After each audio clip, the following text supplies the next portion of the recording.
Cheguei em casa com o coração acelerado, ainda segurando o celular com a mensagem da herança. Minhas mãos tremiam. Era mais do que eu jamais imaginei. Mal conseguia conter a empolgação. Eu precisava contar para eles. Abri a porta devagar, pronta para surpreender meu marido e minha sogra. Mas congelei antes mesmo de entrar na sala.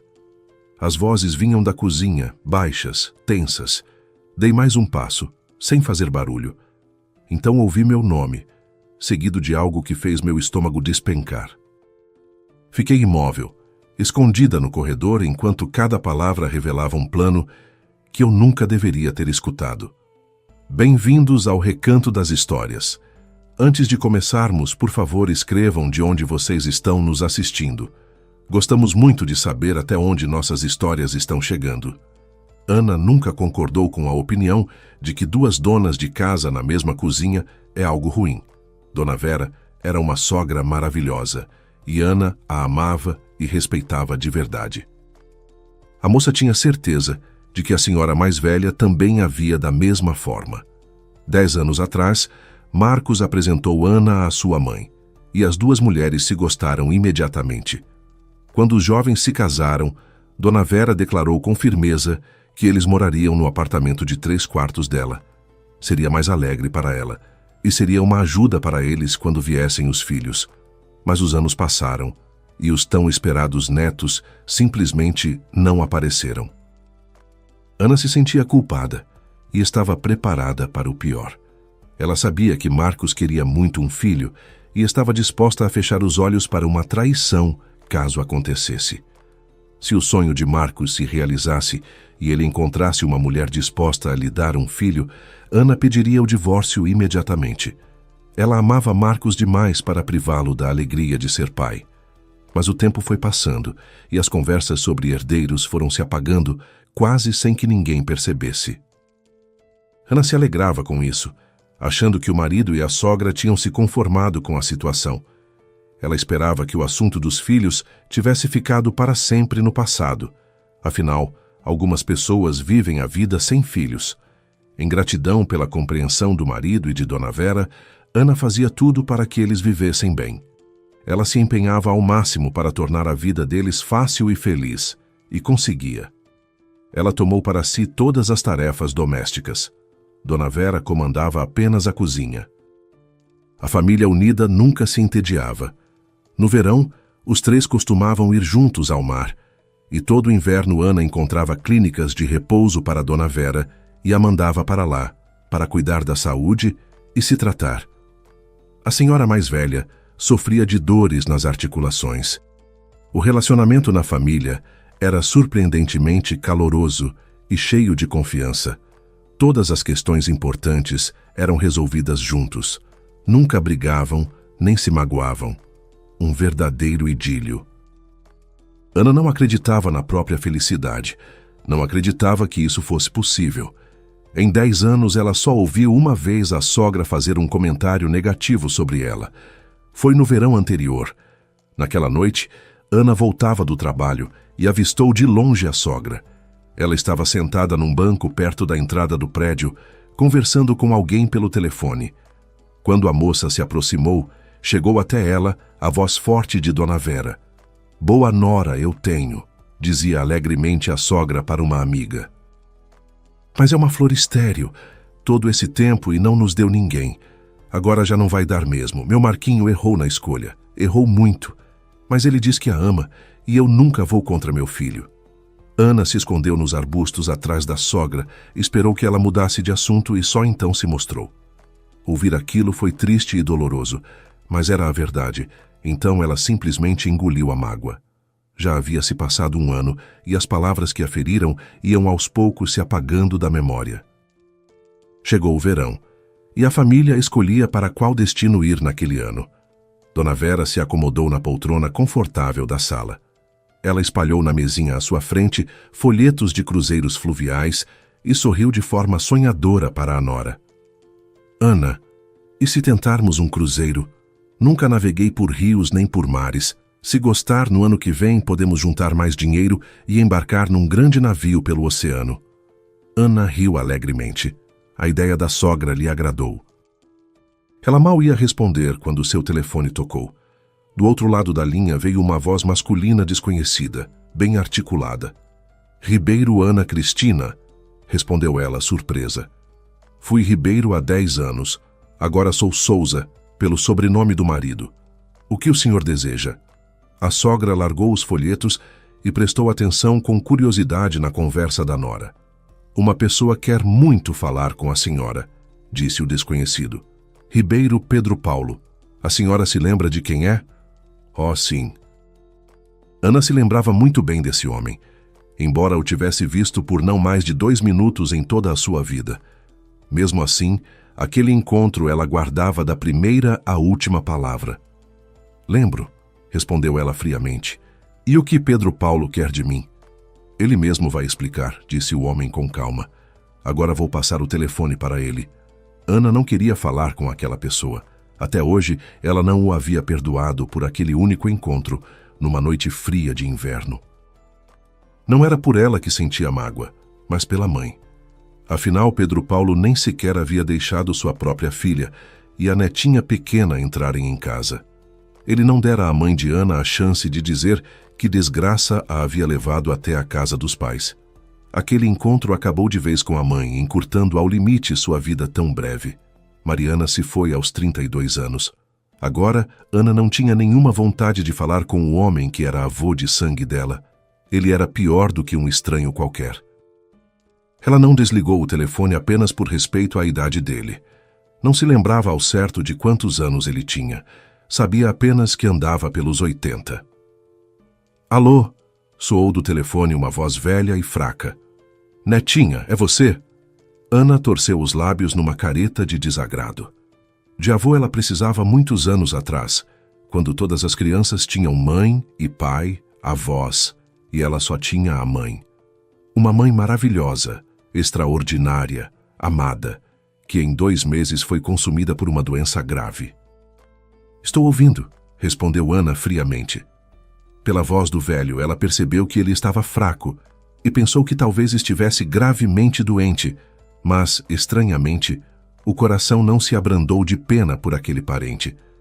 Ele não havia sentido pena delas e da mãe tantos anos atrás. Por que ela deveria sentir pena dele? Ana, sou seu avô Pedro, apresentou-se o velho. Ela sentiu que ele sorria ao dizer isso. Entendi, respondeu ela friamente. O que o senhor quer, Pedro Paulo? Ela não conseguia chamá-lo de vovô, a língua não obedecia. De propósito, o chamou pelo nome completo, para que ele entendesse. Ela não tinha a menor intenção de se aproximar como parente, e de qualquer forma, não precisava de família que tinha rejeitado a sua mãe. Tenho um assunto para conversar com você, netinha, disse o velho com a voz um pouco mais firme.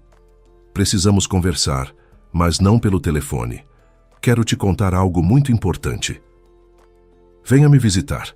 Ana bufou pensando no que responder ao velho sem magoá-lo demais, mas também sem lhe dar qualquer esperança de reconciliação. Antes que ela abrisse a boca, o velho quase gritou no telefone. Sua mãe gostaria de ouvir isso, mas eu só fiquei sabendo há pouco que ela não está mais neste mundo. Na voz trêmula do velho soou um arrependimento genuíno. Pensei que ela ainda era jovem, afinal devia ter uns 50 e poucos anos agora. E descobri que ela já se foi há muito tempo. Venha por causa da sua mãe, não por mim. O velho acertou em cheio. Por causa da mãe, Ana estava disposta a tudo, mesmo que ela já estivesse há muito tempo sem vida. A mãe era a única pessoa que a havia amado e cuidado de verdade da pequena Ana. A mãe lhe ensinara o mais importante, amar a vida e nunca desistir. Todo ano, no dia de finados, Ana ia até aquela cidadezinha no interior onde sua mamãe estava enterrada. Naquele ano também já tinha visitado o túmulo querido. Se fosse até o avô, teria o que contar para a mãe na próxima viagem. Se for por causa da mãe, então irei, prometeu Ana com firmeza. Agora o Fábio vai te mandar o endereço, disse o velho, com a voz mais forte de alegria. Mas venha logo, estou mal, e preciso ter tempo para te dizer algo muito importante. Se não me encontrar, fale com o Fábio, ele é meu advogado. Irei em breve, prometeu Ana e se despediu. Ela se levantou da poltrona e foi até a janela. Era preciso colocar os pensamentos e a alma em ordem.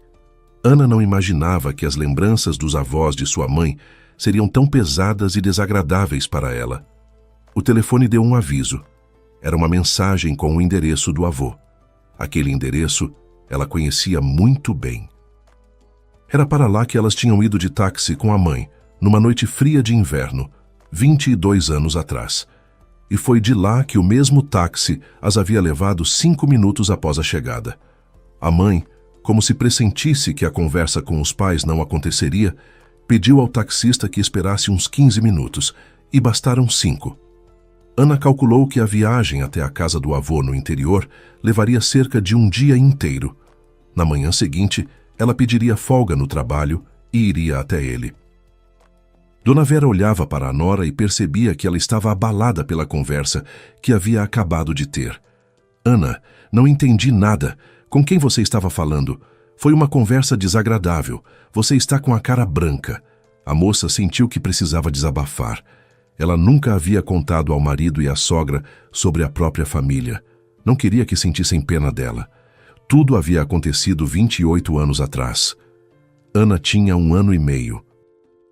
Junto com a mãe alegre e bonita, que se chamava Mariana, e o pai, eles moravam numa cidadezinha no interior, num apartamento de 2 quartos pertencente ao pai.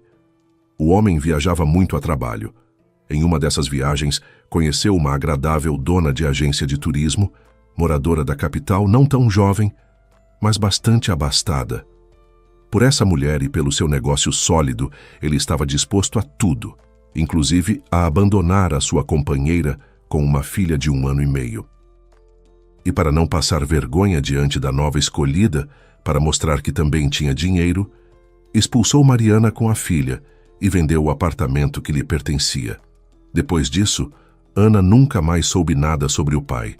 Já a mãe precisou imediatamente arranjar um trabalho que oferecesse moradia. Foi assim que ela se tornou faxineira numa UBS da cidade, onde conseguiu um pequeno quarto no alojamento dos funcionários. Mariana tinha parentes, pai, mãe e um irmão. Mas o irmão não podia ajudá-la. Ele mesmo precisava de ajuda, pois estava apenas no 2º ano da faculdade. Com a compreensão dos pais, Mariana também não podia contar.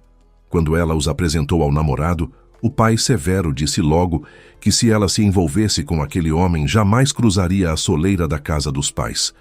O pretendente lhe parecia irresponsável e leviano demais. Contra tudo isso, Mariana escolheu o amor. Pouco depois, percebeu que o pai havia tido razão. O homem nunca se casou com ela. Simplesmente moraram juntos. E depois que esse homem irresponsável a abandonou com a filha, Mariana e Ana viveram por 6 longos anos naquele quartinho de alojamento. De dia, a mãe trabalhava como faxineira na UBS e de madrugada, antes do trabalho, quando a maioria das pessoas ainda dormia, ela ia limpar as escadarias de 2 prédios vizinhos. Pagavam uma miséria nos 2 lugares, mas Mariana só podia contar consigo mesma. Quando Ana completou 8 anos, na mesma UBS onde a mãe limpava o chão durante um exame médico de rotina, comunicaram a ela uma notícia terrível. Suspeitava-se de um tumor. Mariana foi rapidamente encaminhada para exames e recebeu o diagnóstico: oncologia de curso rápido. Mariana era uma pessoa forte e suportou o golpe. A única coisa que mais temia no mundo era deixar a filha desamparada. Por isso, engolindo o orgulho, viajou até a casa dos pais no interior para pedir ajuda. Queria pedir que ficassem com a menina quando a doença a vencesse e a filhinha ficasse completamente sozinha. Ana se lembrava muito bem de como elas chegaram de táxi até o interior com a mãe. Era quase 1h da manhã. A mãe pediu ao motorista que esperasse uns 15 a 20 minutos. Disse que talvez fossem embora logo. Ela mesma pegou pela mão a filha sonolenta, ainda no 2º ano escolar, e bateu na porta da casa dos pais. Ana sentia que a mãe estava muito nervosa, mas ela segurava com força a mãozinha da filha e nem ouvia o que a menina lhe dizia. Quando a porta se abriu, Ana viu o avô na soleira. Era um homem grande, quase 2 metros, forte e nem tão velho assim. "Mari, é você?" perguntou o pai com impaciência. O que veio fazer aqui? Tínhamos um combinado. Você escolheu o homem, então vá embora para ele. Ai, pai, preciso conversar, pediu Mariana com a voz embargada, tentando passar pelo pai e entrar na casa. Mas ele abriu bem as pernas e estendeu os braços, ocupando toda a largura da porta, e disse com severidade: O que veio me contar? Que seu homem anda por aí com outras mulheres, eu te avisei. Estava escrito na cara dele que era mulherengo. Não acreditou no pai. Agora aguente. Eu e sua mãe estamos magoados com você. Não precisamos de uma filha tão desobediente. Acabou. E bem diante do nariz da filha e da netinha, o avô bateu a porta. Ana olhava para a mãe desconcertada, enquanto ela ficou parada, como estaca, no alpendre da casa dos pais, sem saber o que fazer. Ana puxou a mãe de volta para o táxi que as esperava. Conversaram? Perguntou em voz baixa o motorista mais velho mal elas se acomodaram. Ele não havia ouvido a conversa, mas viu tudo. Sem precisar de palavras, ficou claro que naquela casa ninguém esperava as visitas. Nem as tinham convidado a entrar. Não se preocupe, filha, vocês vão fazer as pazes. Tentou o homem suavizar a situação, olhando para Mariana, que chorava em silêncio. As pessoas sempre se perdoam, mais cedo ou mais tarde. A vida é tão curta, não se deve desperdiçá-la em mágoas. Na próxima vez que vier, vocês fazem as pazes. Pode acreditar em mim. O motorista não sabia. E ninguém naquele momento poderia imaginar que em apenas 1 mês e meio, Mariana não estaria mais entre os vivos e que sua filhinha ficaria com a família da melhor amiga dela, a tia Kátia, que criaria a menina até o fim do colégio e continuaria apoiando-a durante todo o tempo em que ela estudaria no curso técnico de contabilidade. Durante todo esse tempo, Ana se esforçou para não se lembrar dos acontecimentos daquela noite terrível. As palavras cruéis do avô e as lágrimas silenciosas da mãe pesaram por anos como um fardo na alma, e não havia forças para se libertar desse peso, para esquecer ou perdoar. E então, naquele dia, o avô mesmo havia dado sinal de vida e pedido um encontro. Ana não tinha nenhuma curiosidade pelo que ele tinha a dizer. Queria apenas vê-lo, para depois, no túmulo da mãe, contar como ele havia ficado e o que queria dizer. Aninha, mas o que ele quer de você? Perguntou Dona Vera após ouvir as lembranças da nora com compaixão. Talvez a consciência pesou. Resolveu pedir perdão. E o que adianta o arrependimento dele agora? Perguntou Ana com o coração pesado. Nunca fiquei com raiva dele. Nem o considero parente. Mas com a minha mãe ele foi muito cruel. Por causa da minha mãe, nunca vou perdoá-lo. E exatamente um dia depois, já no fim da tarde, Ana chegou de táxi à casa do avô no interior. O motorista parou perto daquela mesma casa, a que ela e a mãe haviam ido 22 anos atrás. O táxi parou junto ao portãozinho velho, e 1 minuto depois, Ana já caminhava pelo quintal. Ela sabia que a avó e o avô já andavam pelos 80, por isso se surpreendeu com a ordem que reinava ali. A grama estava cortada. Do portão até o alpendre ia um caminho estreito coberto de pedras. Dos 2 lados cresciam flores. Um pouco mais adiante, uma horta com canteiros bem cuidados de onde brotava uma variedade de verduras. A porta se abriu e no alpendre apareceu um homem esportivo, de uns 40 anos. A moça o olhou surpresa. — Você é Ana? Perguntou o desconhecido.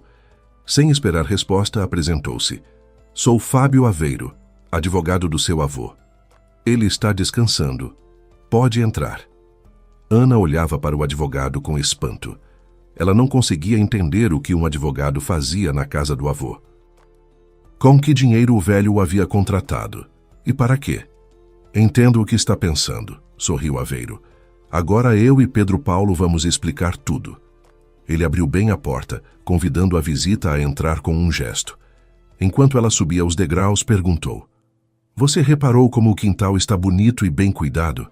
Pedro Paulo já tem 78 anos e não consegue mais manter a propriedade assim por conta própria.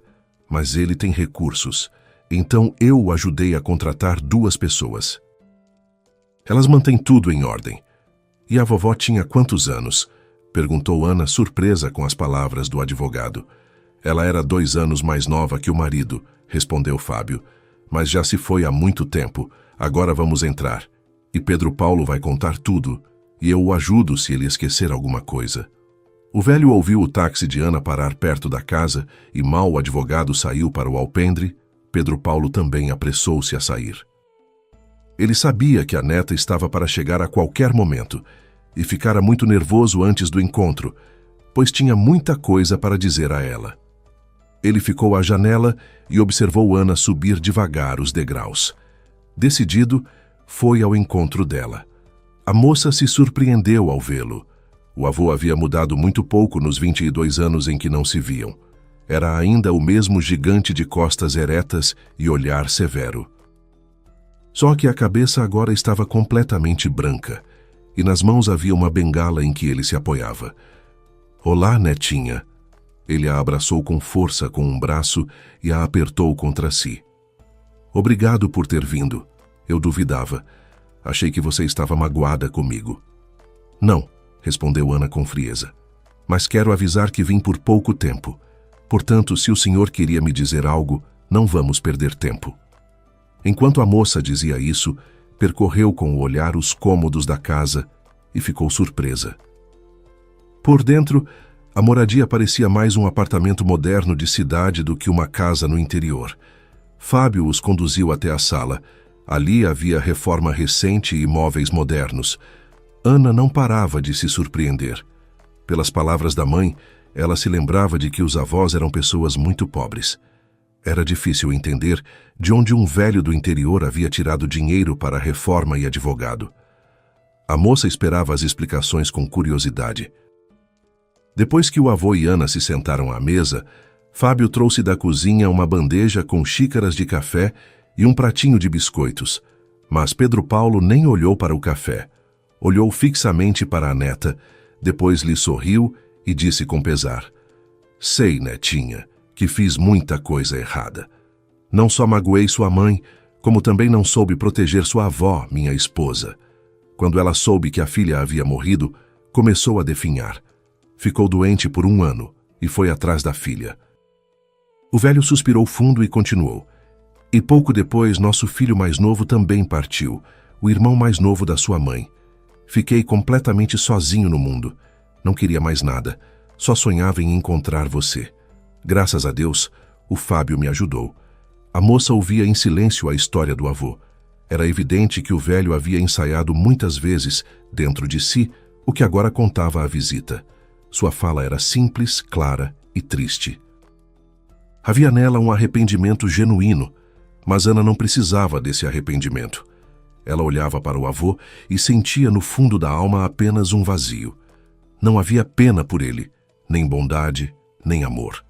Ele era para ela uma pessoa comum, um encontro casual. A moça ficou um pouco desconcertada ao pensar que era fria demais, mas a alma insistia em seu silêncio. Pedro Paulo. De repente animou-se o advogado, notando com que indiferença a visita ouvia o velho. Que tal mostrarmos a Ana as fotografias? Afinal, ela nunca viu ninguém da sua família. Fábio saiu da sala e voltou logo com 2 álbuns grossos de fotografias de família. É verdade, animou-se o avô.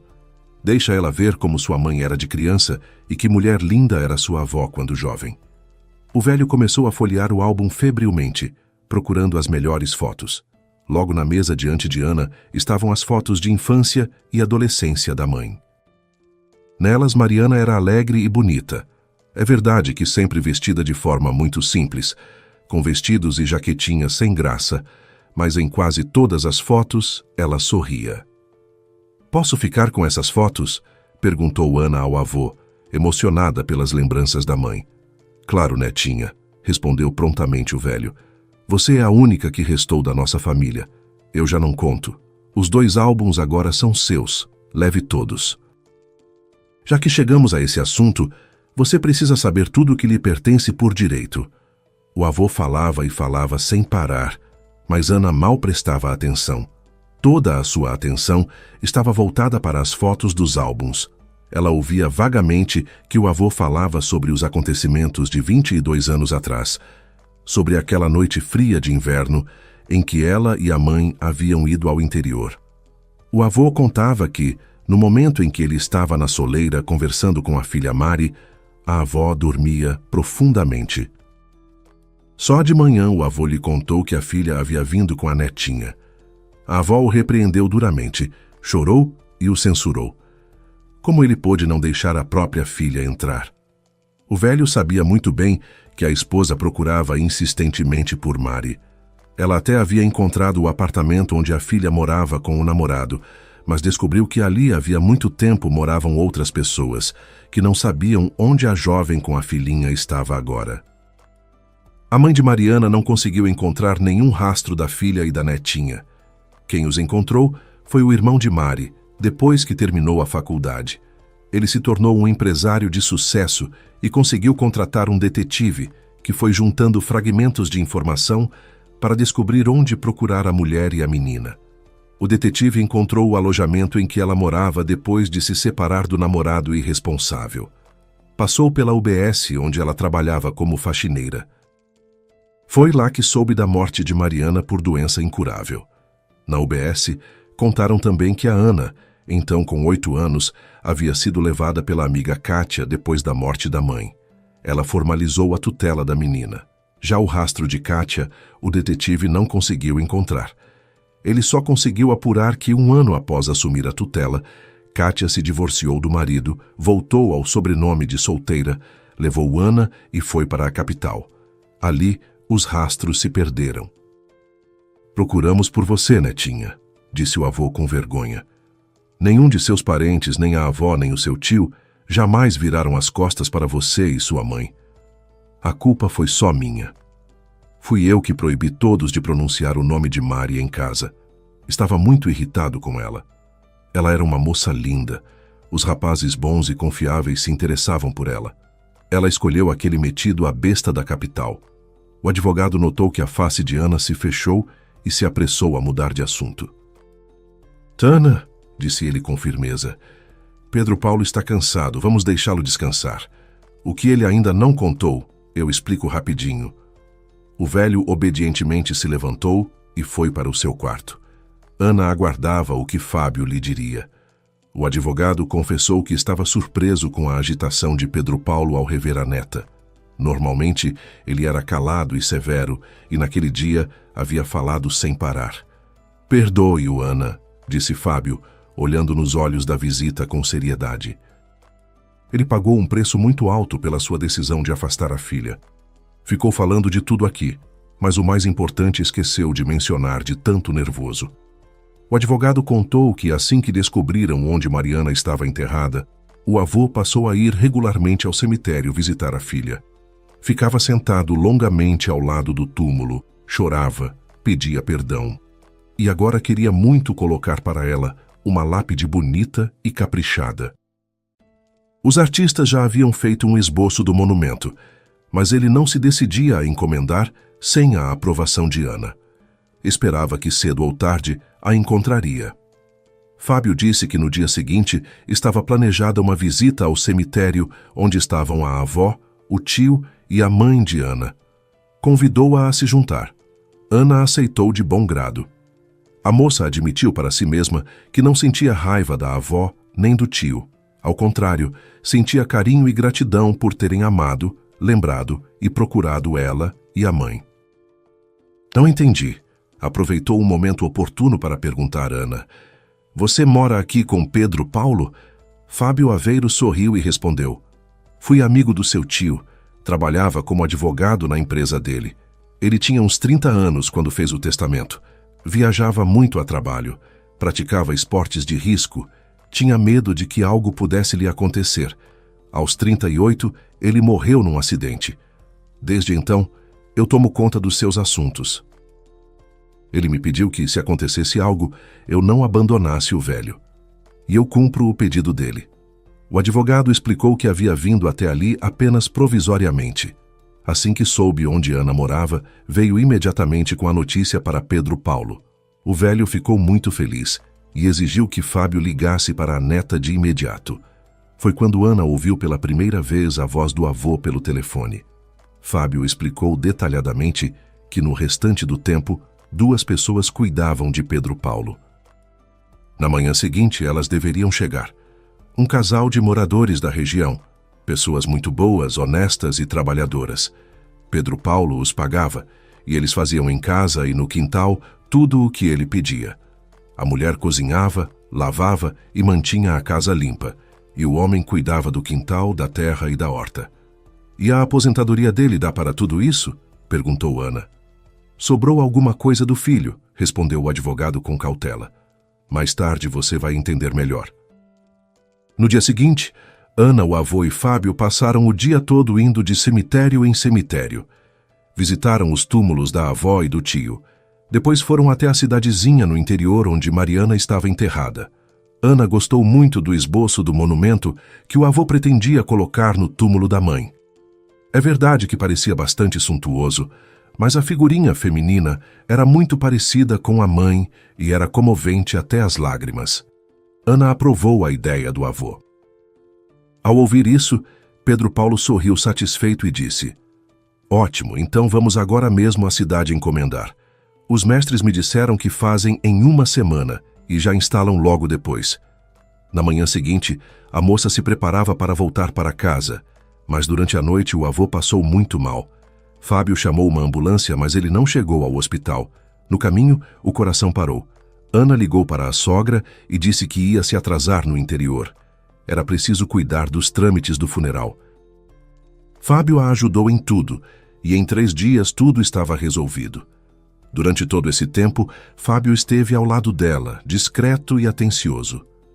Quando no 4º dia ela disse que ia embora e pediu que ele a levasse à rodoviária, ele a surpreendeu. "Ana, você vai precisar ficar mais 1 dia. Acontece que Pedro Paulo deixou um testamento. Tudo o que tinha, ele legou a você.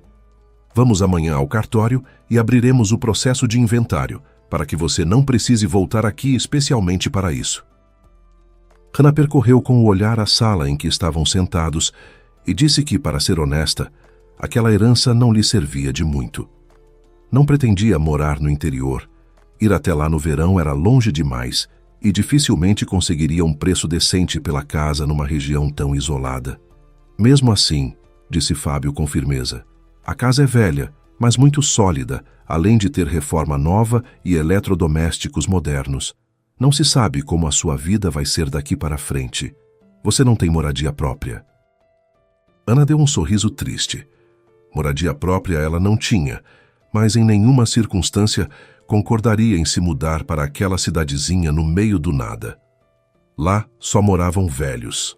Os jovens, segundo Fábio, vinham apenas no verão, traziam os filhos para descansar, mas não queria discutir com o advogado. Por isso Ana concordou. Decidiu que conseguiria fazer tudo rápido e poderia pegar o ônibus da noite. No cartório, ela ouviu o notário com pouca atenção. Assinou os papéis que Fábio lhe indicou e ele a levou até a rodoviária. E na mesma noite, a moça viajou de volta para casa.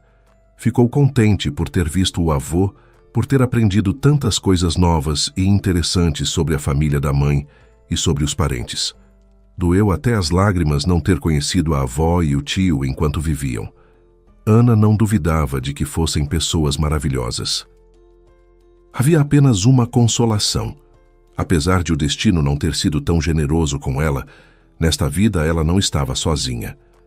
Tinha o marido Marcos e a maravilhosa sogra que a esperavam e sentiam sua falta. Dona Vera ficou feliz que Ana voltou bem disposta.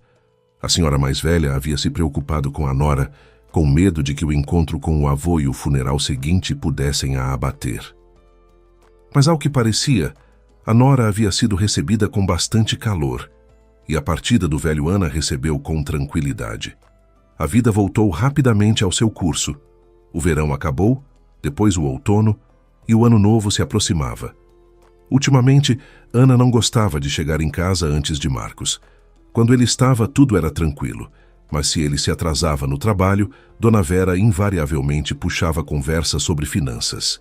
A jovem mulher não conseguia entender para quê. Isso durou quase todo o mês de dezembro. Naquele dia não foi diferente. Ana mal saiu do chuveiro quando a sogra a chamou à cozinha para jantar e, pondo à sua frente um prato de pastéis, perguntou com impaciência: Aninha, então você já começou a reunir os documentos para pedir o financiamento imobiliário? Os olhos escuros da sogra tinham um olhar insolitamente exigente e severo. Ana sentia que algo estava acontecendo, mas a sogra de jeito nenhum queria explicar para que era necessário o financiamento. Afinal, elas moravam num apartamento de 3 quartos, havia espaço suficiente. E de repente caiu a ficha.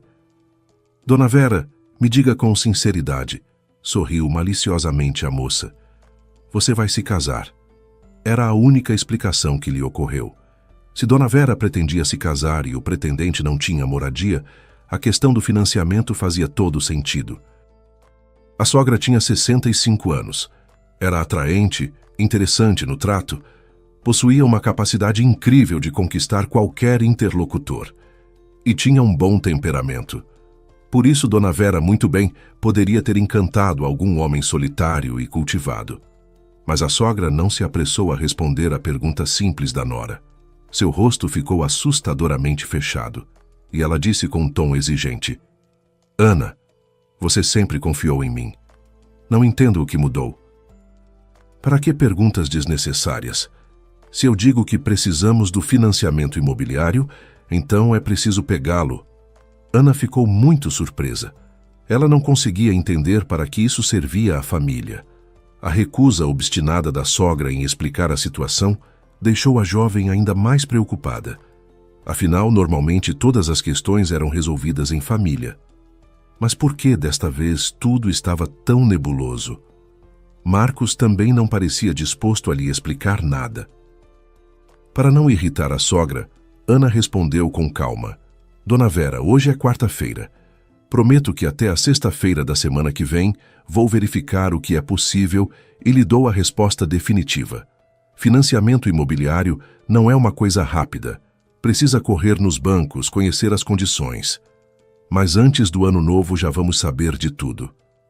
Ainda bem, sorriu satisfeita Dona Vera, e o rosto dela imediatamente floresceu num sorriso gentil.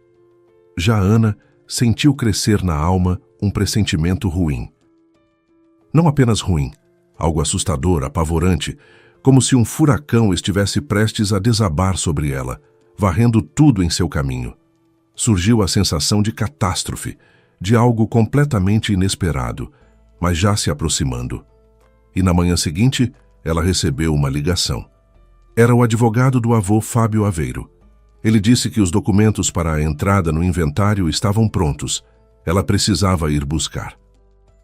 Se ela precisasse de orientação sobre o que fazer com a herança, ele estava pronto para consultá-la detalhadamente. As últimas palavras fizeram a moça rir. Parecia que ela mesma não iria saber o que fazer com uma casinha no interior, mas ainda assim resolveu verificar pessoalmente quanto poderia conseguir por ela. Afinal, se fosse preciso pegar o financiamento que a sogra tanto insistia, qualquer valor pela casa seria bem-vindo. Assim poderia diminuir o valor a ser financiado. Ana não gostava de deixar assuntos para depois, então prometeu a Fábio que sairia em poucos dias. Ela queria resolver logo a questão da herança para se concentrar completamente no problema que realmente a preocupava. Era preciso entender a exigência da sogra de pegar um financiamento imobiliário. Afinal, até Marcos se recusava a explicar à esposa para que precisavam daquele crédito. 2 dias depois, Fábio a esperava na rodoviária, mas em vez de levá-la à casa do interior que havia ficado do avô, ele levou a moça para a cidade. Quando o carro entrou na estrada, Fábio lhe passou uma pasta fina e disse: Enquanto vamos, leia muito atentamente esse documento. Lá está listado tudo o que você recebeu de herança do avô. Ana tirou da pasta o papel timbrado do cartório e começou a ler. Mas quanto mais lia, menos acreditava no que estava escrito. Do teor do documento, constava que ela havia herdado do avô não apenas a velha casa, com o terreno no interior, mas também um edifício comercial no centro da cidade que havia pertencido ao tio e que, após a sua morte, passara para o avô. Além disso, o documento mencionava 2 apartamentos comprados pelo tio em seu próprio nome. Mas a parte mais valiosa da herança era o negócio do tio. Descobriu-se que ele possuía na cidade e na rodovia 5 postos de combustível. O último item na lista de bens herdados era uma conta bancária com um saldo bastante expressivo. Quando Ana terminou a leitura, Fábio perguntou: "Ficou tudo claro?" Quando seu tio faleceu, o único herdeiro era o seu avô. Ele entrou no inventário, mas não tinha como tocar no negócio. Todos os assuntos por procuração eu geri até hoje. Agora você vai precisar decidir quem vai cuidar do negócio. O que fazer com o edifício comercial, com os 2 apartamentos e com a casa no interior. Hannah foi pega de surpresa. Ela nem podia imaginar que uma fortuna assim poderia cair no seu colo. Por isso afirmou de imediato, com firmeza, que precisava consultar o marido e a sogra. Por enquanto, pediu a Fábio que não a abandonasse e continuasse a administrar o negócio que havia chegado a ela por herança. Prometeu resolver tudo rapidamente e comunicar a decisão tomada em conselho de família. Quando o carro chegou à cidade, Fábio proporcionou à jovem herdeira uma visita completa pelo edifício comercial. Depois foram aos 2 apartamentos. Fábio contou que em um deles o tio morava e o outro ele havia comprado para os avós. Pretendia mudá-los para perto de si na cidade, mas eles nunca se decidiram a sair e ficaram na sua casa no interior. Esperavam que a filha mais velha voltasse um dia para a casa dos pais. "Agora você é uma rica herdeira, Ana", disse Fábio com um sorriso gentil, olhando para a jovem mulher. "Permita-me dar um conselho. O negócio que você herdou dá um bom lucro, então faz sentido não se desfazer dele. Se seu marido não quiser tocá-lo, você sempre pode contratar um gerente de confiança para coordenar tudo." "Obrigada, vamos pensar", prometeu Ana. A herança causou nela uma forte impressão. Ela não tinha muita noção de valores de mercado, mas sabia que um edifício comercial de 2 andares bem localizado, 2 grandes apartamentos e até a casinha no interior representavam um patrimônio considerável. Era muito conveniente. Afinal, agora ela não precisaria pegar o financiamento imobiliário que Dona Vera tanto esperava. A despedida de Fábio foi calorosa, como entre amigos. Ana era grata a ele pela ajuda, pela paciência, pela lealdade ao tio e ao avô, que ele não havia abandonado num período difícil da vida. Ana compreendia que esse homem merecia confiança e esperava muito que no futuro pudesse continuar contando com ele. Um dia depois ela voltou para casa. Era já fim da noite. O humor de Ana estava ótimo. Ela subia no elevador até o seu andar e imaginava, com um sorriso feliz, como contaria agora ao marido e à sogra sobre a herança inesperada. Não duvidava nem por um segundo de que Dona Vera ficaria imensamente feliz por ela. Imaginava também como resolveriam juntos o que fazer com o negócio, o edifício comercial e os apartamentos recebidos de herança, e no que investiriam o dinheiro da conta. Ana saiu do elevador, chegou até o apartamento e, para não incomodar a sogra e o marido, abriu a porta com a sua chave, começou a tirar as botas e, de repente, ouviu a voz envergonhada do marido, vindo da cozinha. "Me perdoa, mãezinha. Eu não pude te contar sobre isso logo. Tinha medo de que você ficasse brava comigo. Afinal, você tinha criado tanto carinho pela Ana. Eu não queria te magoar." "Que bobo você é, Marquinho", respondeu a mãe em voz baixa, e na voz dela havia lágrimas. Ana tinha a impressão de que a sogra estava prestes a chorar.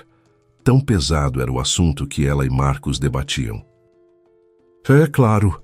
Logo depois do seu casamento eu esperava que você e sua esposa tivessem um filhinho", disse Dona Vera em voz baixa. "Mas se você tivesse me dito a verdade naquela época, poderíamos ter resolvido tudo de outra forma. Você simplesmente teria se divorciado. E agora tudo estaria ótimo para todo mundo." "O que vamos fazer, mãe?" perguntou Marcos. "O tempo passa e é preciso tomar uma decisão." "Ah, filhinho", suspirou a sogra. "O que você faria sem mim? Já resolvi tudo há muito tempo. Quando a Ana pegar o financiamento, tudo vai se encaixar. Já pensei em tudo até os mínimos detalhes. O importante é que ela não desconfie de nada." Ao ouvir aquilo, Ana passou mal. Ela percebeu que, se não saísse do apartamento imediatamente, ia se lançar para esclarecer o que estavam conversando o marido e a sogra. O pior era que ela não havia entendido nada do que ouviu, mas ficou claro que o marido e a sogra tramavam algo às suas custas. Será que queriam usá-la de alguma forma por meio do financiamento? Ana abriu a porta com cuidado e desceu rapidamente. Era preciso pensar no que haviam dito a sogra e o marido. Saiu do prédio e foi caminhando pela rua. Uma garoa fria a envolvia, mas ela não sentia nada. Aquela conversa entre o marido e a sogra havia durado apenas 1 minuto. Mas quanto havia conseguido descobrir naquele minuto? Ao que parecia, Marcos tinha um segredo dela. E a sogra, ao que parecia, não só já sabia desse segredo, como havia decidido tirar o máximo proveito da situação, às custas de Ana. Isso ela não esperava das pessoas em quem confiava havia mais de 10 anos. Ela achava que conhecia bem Marcos e Dona Vera. Acreditava neles como em si mesma. Mas que segredos eles tinham? Ana ficou caminhando pela rua até tomar uma decisão. Ela faria de conta que não havia ouvido nada e esperaria o que a sogra e o marido lhe contariam. A moça decidiu que não diria nada sobre a herança enquanto não tivesse plena clareza sobre os planos da sogra e do marido para o futuro. Subindo ao andar, a moça tocou a campainha. Quem abriu foi a sogra. Ana viu o sorriso gentil no rosto dela, ouviu palavras carinhosas. Aninha, que cansada você está, minha criança. Venha logo, entre, que mãos frias você tem. Você está andando sem luvas? A sogra começou a se afanar em torno da nora, ajudou a tirar o casaco, levou a bolsa para o quarto e saiu correndo para encher a banheira de água quente, dizendo que com um frio daquele não levava nada para pegar uma gripe. Tremendo depois da caminhada forçada, Ana foi até a cozinha. Lá, à mesa, estava sentado o taciturno Marcos. Ao ver a esposa, ele sorriu e disse que havia sentido sua falta. Mas que aquele havia sido um dia difícil para ele, que estava muito cansado. Pediu desculpas e foi para o quarto. Depois de se aquecer na banheira, Ana foi para a cozinha. Lá reinava a sogra. Vamos, senta à mesa. Sorriu amavelmente Dona Vera. Senti tanta sua falta. Acredita, me acostumei tanto a você sempre por perto, que sem você já não consigo, como se faltasse algo importante do lado. Sem você, sou como sem braços. Ela pronunciava essas palavras com tanta sinceridade que Ana não conseguia entender se a sogra estava dizendo a verdade ou mentindo. Aquela mulher que havia combinado um plano às suas costas era a mesma que agora a recebia com tanto carinho? Eu também senti sua falta, disse Ana com cansaço. Infelizmente, não tenho nenhuma novidade especialmente interessante. E vocês? O que aconteceu de novo aqui enquanto eu estava fora?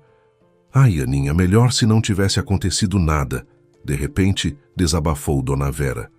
Você se lembra do financiamento que precisamos pegar? Eu te disse que seriam 500 mil, pois o vendedor do apartamento malandro subiu o preço. Agora vai precisar ser 550 mil. Quando você pode me dizer com certeza se vão te emprestar isso ou não? Ana sorriu amargamente por dentro. Agora ficou claro por que a sogra havia sentido tanta falta dela. Precisava urgentemente de dinheiro para comprar o apartamento antes que o dono aumentasse o preço ainda mais. Sim, já fui atrás de informações, Dona Vera, respondeu a moça com calma. Por isso estou pronta para responder a todas as suas perguntas. E imediatamente fez uma contrapergunta. Você sabe que o apartamento fica registrado em nome de quem assina o contrato de financiamento? Claro, respondeu a sogra sorrindo. O que significa que vou ter que pegar o crédito no meu nome, confirmou Ana. Se for assim, não vou me limitar. Amanhã mesmo vou procurar um apartamento bom para mim e pedir o financiamento. Já me informei nos bancos.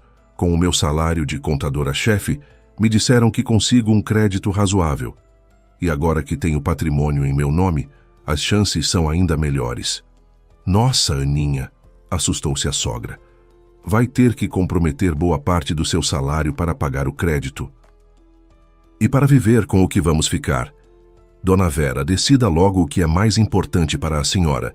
Que eu pegue o financiamento ou que contribua com as despesas da casa, disse a moça, segurando a irritação.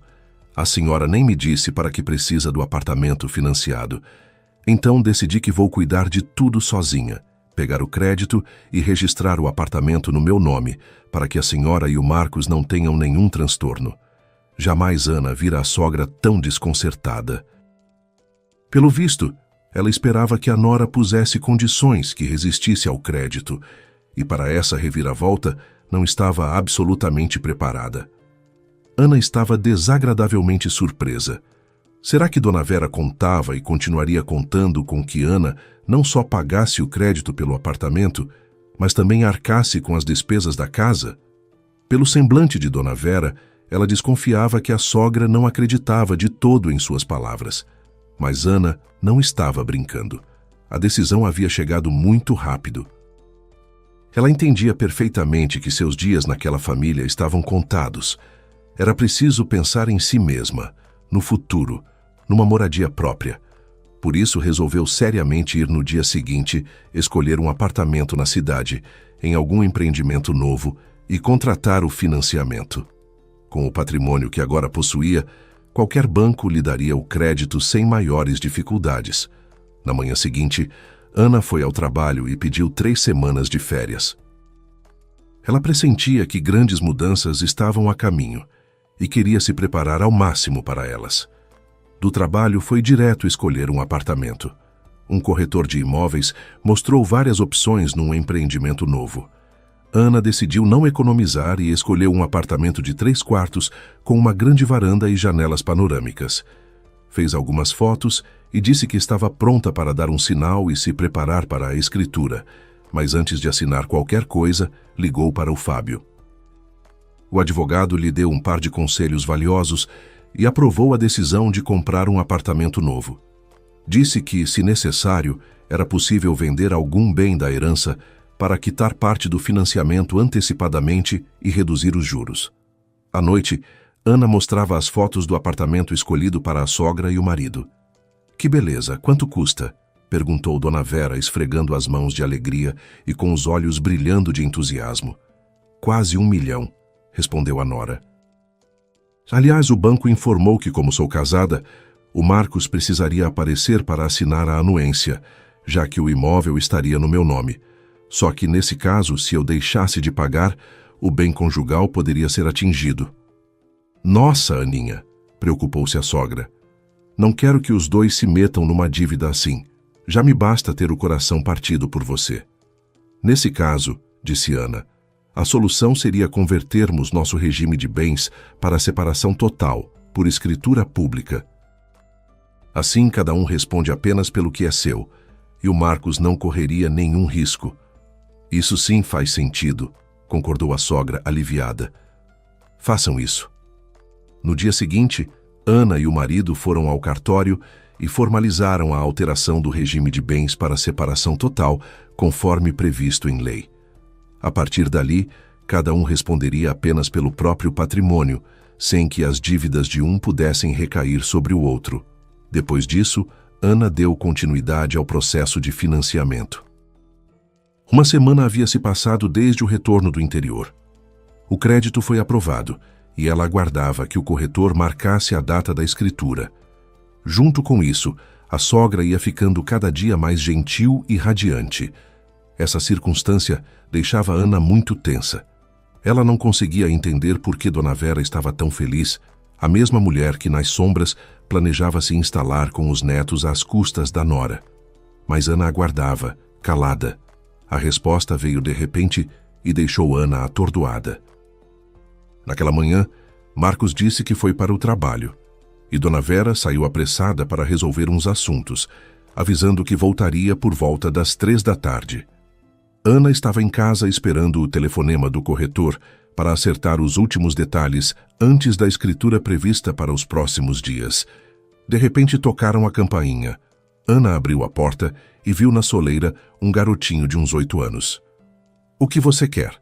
perguntou ela, sorrindo para o pequeno visitante. "Na verdade, vim ver meu pai", respondeu o menino educadamente. "O vovô e a vovó estão em casa?" Ana entendeu imediatamente que esse era o segredo que vinha tentando decifrar sem sucesso. De repente, sentiu os joelhos fraquejarem, quis sentar e se deixou cair sobre a sapateira da entrada. "Entra", disse ela ao menino. "E como se chama o seu pai?" Ana, ela mesma, não entendia por que fez essa pergunta ao pequeno visitante. Pelo jeito, no fundo ainda não queria acreditar que o marido pudesse ter um filho fora do casamento. "Meu pai é Marcos Roberto Souza", respondeu o menino com um sorriso, acomodando seus pertences na entrada, como se fosse dono do lugar. "Seu pai não te disse que hoje ele está trabalhando?" Admirou-se Ana. "A senhora está enganada", sorriu o menino. "Hoje meu pai está de folga. A gente ia ao cinema na sessão da manhã. Ele disse para eu esperar na frente do cinema. Fiquei esperando 1 hora, mas ele não veio. Fiquei com frio e vim me aquecer aqui. Então vamos tomar um suco", disse por fim Ana, conseguindo se controlar. Ela levou o visitante para a cozinha e perguntou seu nome e o da mãe. O garotinho era falante. Contou que se chamava Tiago, estava na 2ª série e praticava futebol. E que a mãe dele se chamava Cristiane.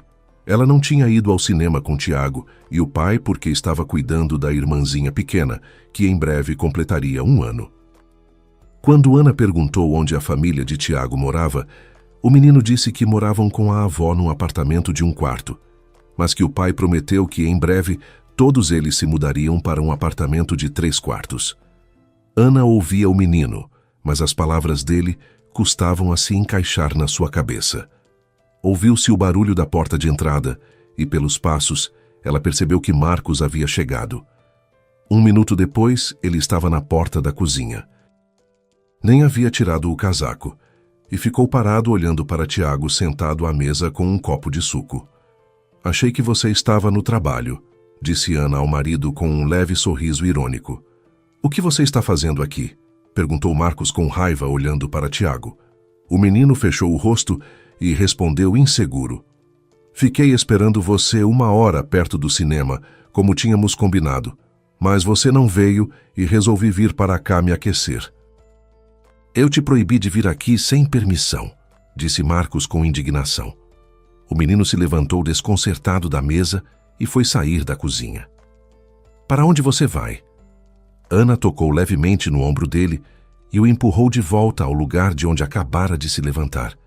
"Termina de comer os biscoitos e acaba o suco. Para quem foi que eu trouxe tudo isso? Vamos, rápido, enquanto não acaba." O garotinho voltou contente para a mesa e continuou comendo. Ana disse baixinho entre os dentes que Marcos não precisava ficar parado na cozinha de casaco. O marido, atrapalhado, saiu. Ana prestava atenção ao que se passava dentro dela e, com surpresa, percebia que havia um vazio completo. Não havia mágoa do marido, nem dor pela perda da família, nem sequer pena de si mesma, nem medo do futuro. Apenas vazio. Não queria nada. Bem, não. Queria olhar para o pequeno visitante e ouvi-lo. Ele era tão espontâneo, tão interessante. Ana pensou que se tivesse um menino assim, seria a pessoa mais feliz do mundo. E agora essa felicidade pertencia ao marido e a alguma mulher desconhecida. "Ana, precisamos conversar", ouviu ela a voz exigente do marido vindo da sala. Ela colocou mais suco para o menino, pôs mais alguns biscoitos no pratinho e disse que voltava em 1 minuto.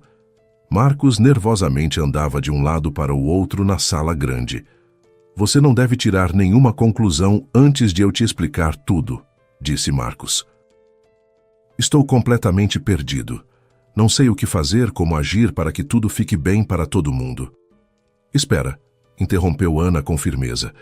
"Por que você não pediu o divórcio e não foi para a mãe do Tiago, já que você tem filhos com ela?" "Entende", começou Marcos a se justificar. "A mãe sempre me dizia que família sem filhos não é família." Mas ele não conseguiu terminar, porque a porta da sala se abriu e Tiago apareceu. "Tia Ana, obrigado pelo suco e pelos biscoitos."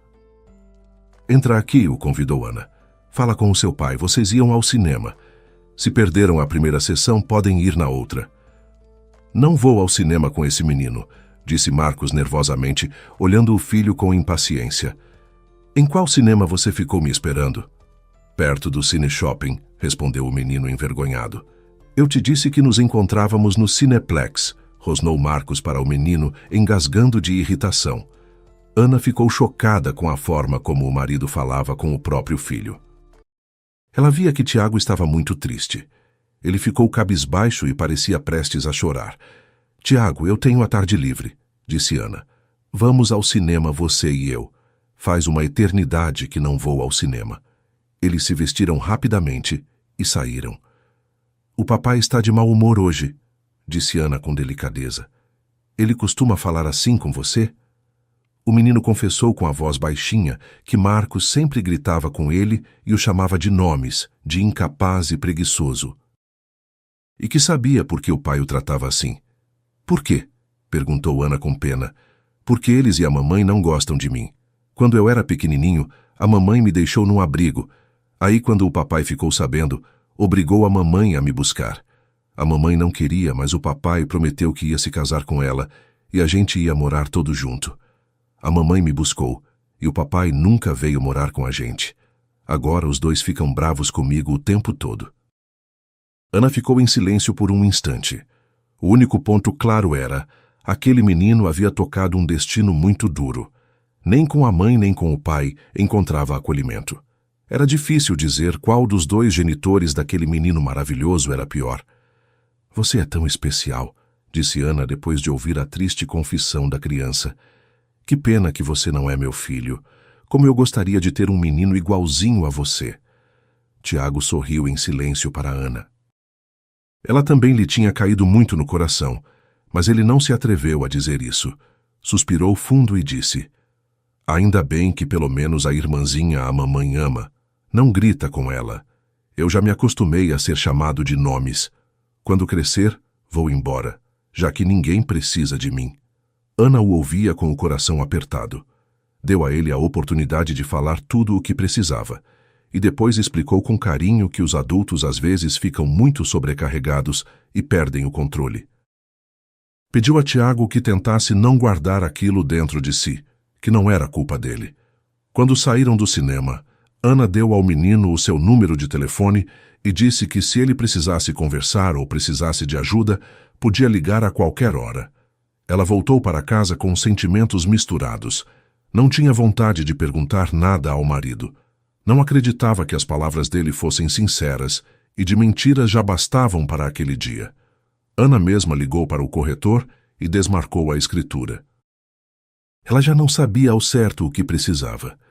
Queria conversar com Fábio, mas isso ficaria para o dia seguinte. Para aquele dia já havia suficientes novidades, segredos e decepções. Em casa, encontrou um silêncio pesado, embora a sogra e o marido estivessem nos quartos. Mal ela entrou na cozinha, Marcos apareceu logo atrás. Ana, a mamãe está chamando você para a sala. Precisamos conversar todos juntos. Ana foi a contragosto e se sentou numa poltrona. A vida é terrível, injusta e cruel, disse Dona Vera com um suspiro. Veja o que os pais de sua mãe fizeram com ela e com você. Na nossa família também nem tudo está tão bem como gostaríamos, mas ainda dá para consertar. Ana ficou em silêncio. Não queria fazer perguntas nem ajudar a sogra e o marido a suavizar uma conversa difícil. Simplesmente ficou calada e esperou o que diriam.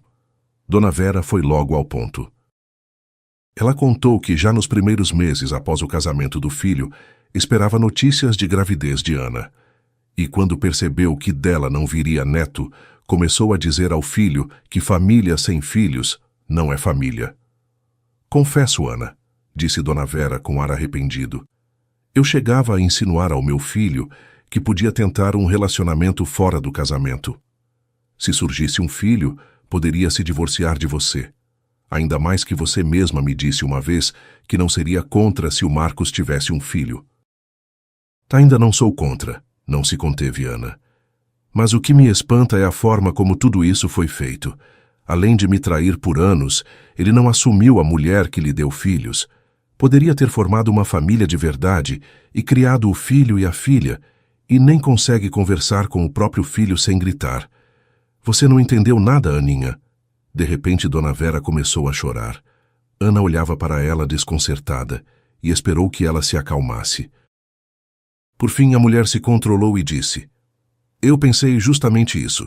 Vai aparecer um filho do Marcos, ele vai se divorciar de você e vai formar uma nova família. Acabou que eu não conheço meu próprio filho. Ele não queria se divorciar de você porque estava bem aqui. Mas essa não é a principal razão. Ele admitiu que consegue gostar dos filhos à distância, mas não suporta viver com eles sob o mesmo teto. E então Marcos entrou na conversa. Confirmou cada palavra da mãe, e ao fim disse que há pessoas para quem a convivência diária com crianças simplesmente não funciona. Só que percebeu isso tarde demais. A confissão do marido e da sogra chocou Ana. Ela estava preparada para ouvir muitas coisas, mas não aquilo. Marcos, você tem um filho maravilhoso, disse Ana com decepção.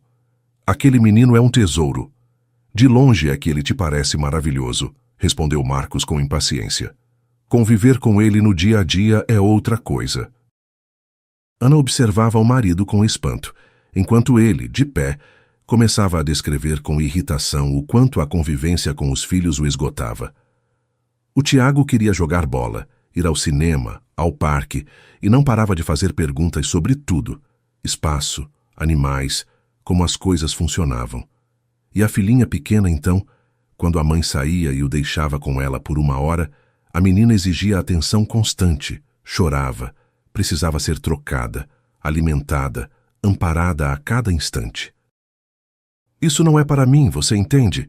Disse ele a Ana com franqueza amarga.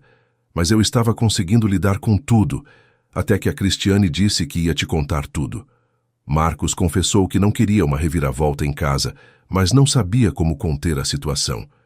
Por isso, 1 mês atrás, contou tudo para a mãe, e ela elaborou o plano com o financiamento. Dona Vera havia pensado em tudo.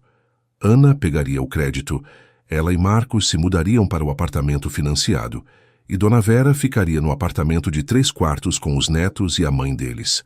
A Ana diria que havia sublocado 2 quartos para uma mãe solo com 2 filhos pequenos. Embora, para ser honesta, acrescentou a sogra, baixando a voz, os meninos também não me cativaram muito. A Cristiane quer até mandar o Tiago de volta para o abrigo.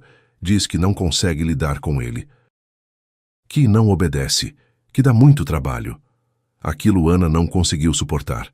Mandar um filho para um abrigo com os pais vivos era algo que ela simplesmente não conseguia compreender. Ainda mais tratando-se de um menino como o Tiaguinho, curioso, educado, cheio de vida. Ana não conseguia mais ficar naquela sala, ouvindo aquelas pessoas que até aquele dia havia considerado boas e honestas. Sem dizer uma palavra, levantou-se, pegou o casaco na entrada, calçou os sapatos e saiu porta afora. Ela já sabia que não voltaria a morar naquele apartamento. Naquele mesmo dia, arrumaria as malas, mas por enquanto foi caminhar pela cidade para clarear a cabeça. Quanto mais andava, mais forte ficava um pensamento que não a largava. E o Tiago? Ia mesmo parar num abrigo? Era possível que aquelas pessoas fossem capazes de abandonar uma criança assim, de carne e sangue? O menino não saía da cabeça, e de forma completamente inesperada para si mesma, Ana discou o telefone de Fábio. Era bem tarde, e o advogado ficou surpreso com a ligação noturna. Ana contou a história de Tiago, o abrigo na infância, a indiferença dos pais, a ameaça de ser devolvido, e perguntou se havia alguma possibilidade real de ela assumir a guarda do menino, caso os pais concordassem e ele próprio quisesse. Fábio ouviu tudo com atenção e respondeu com cuidado. Ana, se os pais assinarem um termo de guarda voluntária em seu favor e o Tiago manifestar claramente que quer ficar com você, o processo tende a ser bem mais simples do que uma adoção tradicional. Com seu patrimônio atual, sua situação profissional e um imóvel em seu nome, você tem um perfil muito favorável junto à vara da infância. Não vai ser de um dia para o outro, mas é plenamente viável. Animada e com o coração mais leve, Ana disse que, se tudo desse certo, levaria o menino para a cidade onde tinha 2 apartamentos da herança. Queria começar uma vida nova, num lugar onde nenhum dos 2 carregasse o peso do passado. Na manhã seguinte, Ana conversou com Marcos. Disse que estava pedindo o divórcio e que, se ele e Cristiane estavam mesmo cogitando devolver o Tiago ao abrigo, ela queria assumir a guarda do menino e, se necessário, adotá-lo formalmente. A proposta pegou Marcos de surpresa, mas ele não resistiu. No fundo, sabia que Tiago estaria muito melhor com Ana do que em qualquer abrigo. E a Cristiane, quando soube, também aceitou sem hesitar, aliviada até. Antes de qualquer conversa definitiva com o menino, Ana quis ter certeza de que ele queria aquilo de verdade. Por isso, Marcos chamou o Tiago para um encontro. Sentaram-se os quatro à mesa, e Marcos perguntou ao filho com cuidado: "Tiaguinho, como você se sente quando está com a tia Ana?" O menino respondeu sem titubear, com um sorriso aberto: "Ela é a única pessoa que me ouve de verdade." Ana sorriu para ele e disse com gentileza: "Tiago, se você quiser, eu posso ser sua mãe. A gente vai morar junto, você vai ter o seu próprio quarto e a gente vai ao cinema, ao campo de futebol, vai ler livros juntos, mas só se for o que você quiser." O menino olhou para ela por um instante, como se precisasse ter certeza de que era real. Depois assentiu com a cabeça, os olhos brilhando. Marcos tentou sugerir que os dois continuassem juntos como família, mas Ana foi direta: "Não, Marcos. Depois de tudo o que aconteceu, não tem como. Você e eu chegamos ao fim." "Mas você não tem moradia própria", ele insistiu. "Sem um imóvel registrado no seu nome, vai ser mais difícil na justiça." "Você está enganado", respondeu Ana com calma. "Tenho 2 apartamentos, um negócio que funciona, uma conta no banco. Tenho tudo o que preciso. O que me faltava era o Tiago. E agora ele vai estar comigo." Ela se voltou para o menino e disse que iam morar juntos num apartamento grande e cheio de luz. Que ele teria um quarto só dele, onde poderia guardar a bola, os livros, tudo o que quisesse. Tiago ouvia Ana com os olhos arregalados, como quem ainda não acredita que a sorte pode mudar de lado. E pensava em silêncio que nunca ninguém havia falado com ele assim, com tanta calma, tanta seriedade, tanta ternura. Os meses seguintes foram intensos. Ana pediu o divórcio, deixou o apartamento da sogra e instalou-se provisoriamente num dos imóveis da herança enquanto o processo corria. Com a ajuda de Fábio, que conhecia os trâmites bem, e com a concordância expressa de ambos os pais biológicos, a guarda de Tiago foi transferida para Ana sem grandes obstáculos. O menino foi ouvido pela assistente social, disse claramente onde queria estar, e o juiz homologou o acordo. 2 meses depois da última conversa naquela sala, Ana e Tiago desembarcaram na cidade, onde começariam uma nova vida. Fábio os esperava, como sempre, discreto, presente, confiável. Ele os ajudou a se instalar no apartamento que havia sido do tio de Ana, comprou junto com Tiago os móveis que faltavam, montou prateleiras, pendurou quadros. Nos fins de semana, mostrava a cidade para os dois, levava-os para passear, tomar sorvete e explorar novos cantos. Com o tempo, aquele trio foi se tornando algo mais do que amizade. Ana via em Fábio um homem de palavra, que cumpria o que prometia, fosse para um velho solitário no interior ou para uma criança que precisava acreditar nos adultos. E Tiago, que desconfiava de quase tudo, foi abrindo exceções para ele. Perto do verão, numa tarde tranquila no apartamento, Fábio pediu Ana em casamento. Ela disse que sim. Para a lua de mel foram 3. Ana, Fábio e o Tiaguinho, que naquela viagem dormiu sorrindo todas as noites.